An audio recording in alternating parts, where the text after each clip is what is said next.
Welcome to our comprehensive guide on how to fix Snapchat login problems. Let's explore the steps to troubleshoot and resolve any issues you may encounter while trying to log into your Snapchat account. Firstly, double-check your login credentials to ensure you are entering the correct username and password.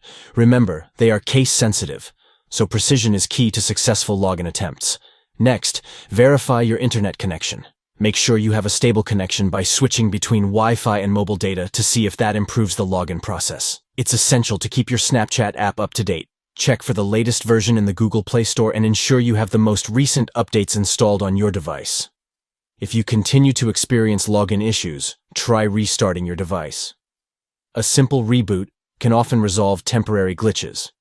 Turn off your device, wait a few seconds, and then power it back on to see if that resolves the problem. If the problem persists, consider clearing the app cache for the Snapchat app. Navigate to your device's settings, locate the Snapchat app, and clear its cache to potentially address any underlying issues affecting the login process. As a last resort, you can try using a VPN app before running Snapchat. This can help bypass any network-related restrictions that may be hindering your login attempts. By following these steps, you can troubleshoot and resolve Snapchat login problems efficiently, ensuring a seamless and hassle-free login experience. Thank you for watching, and we hope these tips help you overcome any login challenges on Snapchat.